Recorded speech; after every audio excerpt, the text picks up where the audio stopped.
Before we start exciting stories, make sure to hit that subscribe button, give us a like, and share it with your friends. Also, please, can you tell me where and what time you are watching? The forest eats at midnight. The town of Willow's End was surrounded by dense woods that the locals called the Morning Forest. For centuries, it had been a place of superstition and fear. Elders told stories of travelers disappearing, of strange sounds that echoed through the trees, and of shadows that moved when they shouldn't. But the most chilling legend was that of the midnight feast, the time when the forest itself came alive and consumed anything foolish enough to venture within.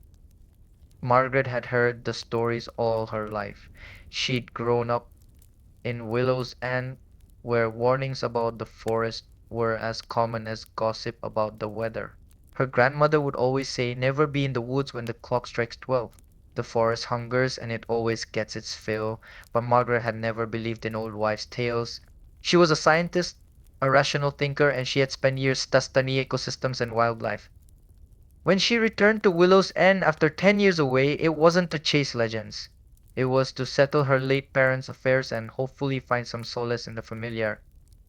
Margaret arrived the family home on a crisp autumn afternoon.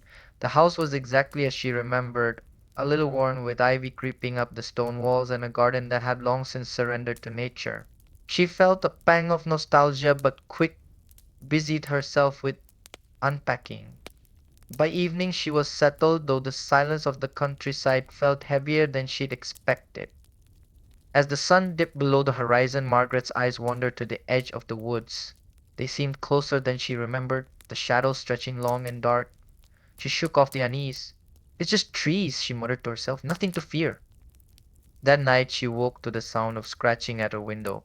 Her heart leapt into her throat as she sat up, straining to listen. The scratching stopped, replaced by a low rustling, as if something heavy was moving through the garden. Margaret's logical mind insisted it was just an animal, but curiosity got the better of her. Grabbing a flashlight, she crept to the window and peered outside. The beam of light cut through darkness, illuminating the garden. At first she saw nothing, but then, just at the edge of the forest, she saw movement. A figure tall, gaunt, and impossibly pale slipped between the trees, its head turned toward her, and though its face was obscured by shadow, Margaret felt an unnatural chill, as if it had looked directly into her soul. The flashlight slipped from her hand, and the beam went out. By the time she fumbled it back on, the figure was gone. The next day Margaret tried to dismiss the incident as a trick of her tired mind, but the uneasy feeling lingered, gnawing at her. She decided to investigate the forest during daylight, reasoning that if she could find some logical explanation, she could put her fears to rest. She packed a small bag with water, a notebook, and her phone, then set out toward the morning forest. The air grew colder as she stepped beneath the canopy, the sunlight barely penetrating the thick tangle of branches. The ground was soft and damp, muffling her footsteps. As she ventured deeper, the silence became oppressive. No birds, no insects, just the faint creak of the trees swaying in the wind. Margaret found herself drawn to a peculiar clearing where the ground was blackened as if by fire, though the trees around it were untouched. In the center stood a massive oak, its gnarled branches twisting skyward like skeletal hands. At its base lay a scattering of bones animal, she told herself, though they looked oddly human. Her phone vibrated in her pocket, startling her. It was a text from her childhood friend Claire. "Claire, Margaret, are you in the woods? Get out now." Her blood ran cold. Before she could respond, the phone screen flickered and went dark. She swore under her breath and shoved it back into her pocket. Margaret hurried back toward the house, but the forest seemed to close in around her. The path she had taken was gone, replaced by dense underbrush. Panic set in as she realized she was lost. She tried to stay calm, retracing her steps to the clearing, but it too had vanished. The trees seemed alive, their trunks shifting subtly when she wasn't looking. When the first whispers began, Margaret froze. They were faint at first, indistinct murmurs carried on the wind, but they grew louder, more insistent, until she could make out words. "Stay with us. We're so hungry." Her rational mind crumbled. She broke into a run, her breath ragged and her heart pounding. The whispers followed, growing into guttural growls. Shadows darted between the trees, and she felt the air grow heavy, thick with an unearthly presence. When she finally burst out of the forest and into her garden, the whispers ceased. She collapsed onto the grass, trembling and gasping for air. Behind her, the trees stood still, their shadows long and menacing. Margaret didn't sleep that night. She bolted the doors and windows, keeping every light in the house on. At midnight, the scratching returned. It was louder this time, accompanied by a deep, rumbling sound that seemed to vibrate through the walls. She clutched the kitchen knife, her knuckles white, as the noise moved from window to window, door to door. And then it stopped. The silence was deafening, pressing in on her until she thought she might scream. She turned toward the living room, and her blood ran cold. The figure from the woods stood inside, its gaunt form silhouetted against the moonlight streaming through the window. Its head tilted unnaturally, and it smiled a wide, predatory grin that revealed jagged teeth. "You should not have come back," it said in a voice like rusted metal. Margaret stumbled backward, tripping over a chair. The figure advanced, its movements jerky and inhuman. Just as it reached for her, the clock struck 12. A deafening roar filled the room, and the figure dissolved into shadows, sucked out the window, and back toward the forest. The next morning, Claire arrived at Margaret's door. "You're leaving," she said, her tone broken no argument. "Pack your things. Now." Margaret didn't argue. As they drove away from Willow's End, she glanced in the rearview mirror. The forest loomed dark and impenetrable, but for a brief moment she thought she saw movement, a pale figure standing just beyond the trees, watching. Claire placed a hand on Margaret's arm. "The forest eats at midnight," she said softly. "You're lucky it didn't finish its meal." Margaret nodded, her throat too tight to speak. She knew she would never return to Willow's End. But even miles away she felt the forest's shadow lingering, as if it had marked her. And deep down she knew it wasn't finished with her yet. Children of the Fog. The village of Black Hollow was a place forgotten by time, nestled deep in a valley where the sun rarely pierced the thick veil of mist that hung perpetually over it. The fog rolled in every evening, swallowing the town in its ghostly embrace, muting the world and shrouding it in eerie silence. For generations the villagers lived with the fog, wary but accepting, for they knew the stories, the legends of the children. "Never let them inside," the elders warned. "Lock your doors, bar your windows, and ignore the whispers. For once you answer their call, you are lost." It was late autumn when Anna arrived in Black Hollow. She was an outsider, a writer seeking solitude and inspiration. Her curiosity about the village's sinister reputation drew her there, and she rented a small, creaky cottage at the edge of town. The villagers were polite but distant, their eyes shadowed with secrets they refused to share. "The fog is heavier this time of year," said Mrs. Hargrove, the innkeeper who had handed Anna her cottage keys. "Keep your lights low at night, and no matter what, don't answer the door after dark." Anna nodded, bemused by the cryptic warning. She didn't believe in ghost stories, but the atmosphere of the village intrigued her. She couldn't wait to start writing. The first few days were uneventful. The fog was as thick as promised, rolling in with unsettling punctuality as the sun dipped below the hills. Anna spent her evenings writing by the glow of a lantern, her imagination fueled by the strange quiet of Black Hollow. She found herself watching the fog swirl outside her window, its movements almost deliberate, as if it had a will of its own. On the fifth night, the whispers began. At first, Anna thought it was the wind, a soft sibilant murmur brushing against the walls of her cottage. But then she heard it clearly, a child's voice, faint and pleading.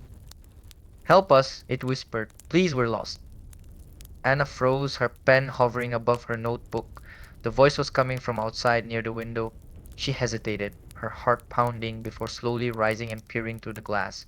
The fog was dense, but she could make out a small figure standing just beyond the porch.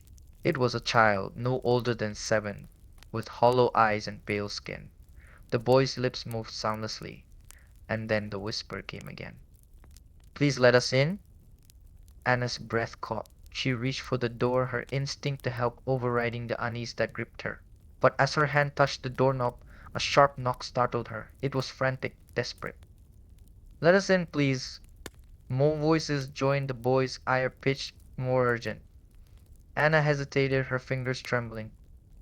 Then she remembered Mrs. Hargrove's warning, "Don't answer the door after dark."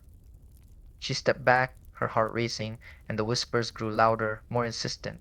The children's voices overlapped, pleading and sobbing, their small fists pounding against the wood. Anna covered her ears, tears streaming down her face. She couldn't bear the sound, the anguish in their voices.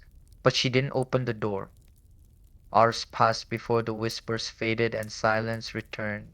Exhausted and shaken, Anna collapsed into bed, her mind reeling with fear and guilt. The next morning Anna ventured into the village, hoping for answers. She found Mrs. Hargrove sweeping the inn's front steps and recounted her experience.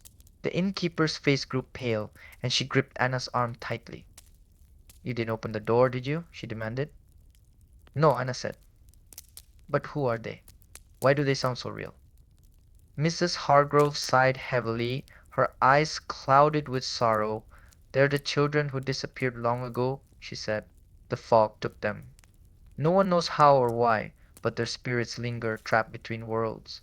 They're not children any more, Anna. They're something else. And if you let them in, they'll take you too." That night, the whispers returned, louder and more insistent. This time they came from all sides of the cottage, surrounding Anna in a chorus of desperate pleas. "We're cold. We're hungry. Please help us." Anna sat in the center of the room, clutching a lantern and reciting every rational thought she could muster. "They're not real," she whispered to herself. "They can't hurt me if I don't let them in." But then she heard a voice she recognized. "Mama?" Her breath caught. It was her daughter's voice, Emily, who had died 5 years ago in a car accident. The sound was unmistakable, pulling at her heart with a ferocity that brought her to her knees. "Mama, please. It's so dark. I'm scared." Tears streamed down Anna's face as she crawled toward the door. Her rationality wavered, her grief and longing overwhelming. Her hand reached for the lock. At the last moment she stopped. Something in the back of her mind screamed a warning. She grabbed the lantern and turned it toward the window. The fog parted briefly, revealing dozens of figures standing just beyond the glass. They were children, their faces pale and distorted, their eyes hollow pits of darkness. And in the center stood Emily. But it wasn't her Emily. The figure had her daughter's face, but its smile was too wide, its eyes too empty. It tilted its head as if mocking her. "Mama," it whispered again, the voice warped and inhuman. Anna screamed and stumbled back, extinguishing the lantern. The whispers rose to a deafening crescendo, and the cottage shook as if caught in an earthquake. She huddled in a corner, covering her ears and praying for it to end. When dawn broke, the fog receded, and the whispers faded. Anna emerged from the cottage, trembling but alive. She knew she couldn't stay in Black Hollow any longer.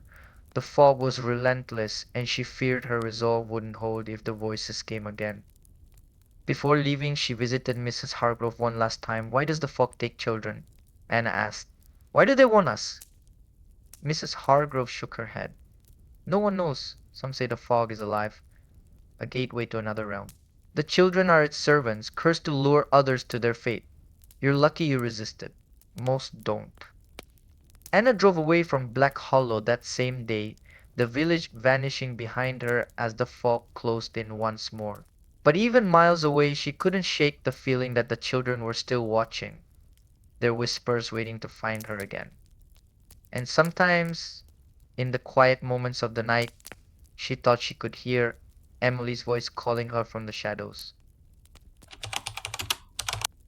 The blood-stained staircase. The wind howled like a wounded animal as Eleanor stepped onto the cracked cobblestones leading to the Ravensworth manor. The house loomed ahead, its broken windows staring like hollow eyes, and its ancient wood creaked under the weight of centuries. She pulled her coat tighter, bracing herself against the biting cold, but it was the chilling whispers in her mind, that sent shivers down her spine. The stories had been relentless since she was a child, tales of madness, death, and blood staining the grand staircase of the manor. Her grandmother had warned her never to set foot near the house, calling it cursed ground. But when Eleanor's estranged uncle died and left her the property, curiosity overpowered fear. There's no such thing as curses, she whispered to herself, though her voice trembled. With a deep breath, she pushed open the heavy front door, which groaned like a soul in agony. Inside, the air was thick with the scent of decay and damp wood. Dust motes danced in the pale light filtering through the shattered windows. The grand staircase stood at the center of the foyer, its once polished wood now a dull, lifeless gray. But what drew her eyes was the dark stain that marred its steps, spreading like a grotesque vine. Eleanor's heart pounded. She had seen photographs of the staircase in the old newspapers that detailed the tragic events surrounding the house. Each article spoke of deaths that occurred here: a woman pushed to her death, a servant found with his throat slit, a child's lifeless body discovered crumpled at the base. The stain had always been there, growing darker with each tragedy. She shook her head, forcing herself to look away. Just stories, she muttered. But the house seemed to hum with a malevolent energy, as if listening, waiting. Eleanor spent the day exploring the manor, documenting its decay. Each room she entered felt more oppressive than the last. In the parlor, the faint scent of perfume lingered, mingling with the metallic tang of old blood. In the dining hall, chairs lay overturned as though a violent argument had taken place. She found the servants' quarters locked and decided to leave them for another day. As evening fell, she set up a small sleeping area in the formal library. The house groaned and whispered around her, but exhaustion soon overcame her fear. She fell into a restless sleep, dreaming of shadowy figures climbing the staircase, their faces obscured, but their eyes glowing with malice. The sound of footsteps woke her. Eleanor bolted upright, her breath catching in her throat. The library door was slightly ajar, and beyond it, the faint creak of the staircase echoed through the manor. She reached for the flashlight by her side, its beam slicing through the darkness as she crept toward the door. Her fingers trembled as she pushed it open. The hallway was empty, but the sound persisted: soft, deliberate footsteps descending the stairs. She followed the noise, her heart pounding with every step. At the top of the grand staircase she froze. A figure stood halfway down, its back to her. It was dressed in tattered clothing, its head tilted unnaturally to one side. The blood stain on the steps seemed to pulse beneath its feet, as if alive. Eleanor's breath hitched, and the figure slowly turned its head, revealing hollow eyes and a twisted grin. She screamed, then stumbled backward, dropping the flashlight. The beam spun wildly, casting grotesque shadows on the walls. When she looked again, the figure was gone. But the bloodstain had spread, creeping higher up the staircase. The next morning, Eleanor considered leaving. She packed her bag and stood at the door, but something held her back. It wasn't just the inheritance, it was the need to understand. The house had secrets, and she couldn't walk away without uncovering them. She spent the day researching the manor's history. In the library, she found journals and letters belonging to her ancestors. They spoke of jealousy, betrayal, and forbidden love. One journal, written by a maid named Clara, detailed a horrific night when the lady of the house had accused her husband of infidelity. She screamed and clawed at him, Clara wrote. He pushed her and she fell. The blood wouldn't stop. The master swore it was an accident, but her spirit, it lingers. She will not forgive. Eleanor's hands shook as she read. The date matched the first recorded death on the staircase. That night the house came alive. Doors slammed, whispers echoed through the halls, and the temperature plummeted. Eleanor's breath fogged in the air as she approached the staircase. The bloodstain now stretched across nearly the entire width, and she felt a pull, as though it beckoned her. "What do you want?" she whispered, her voice trembling.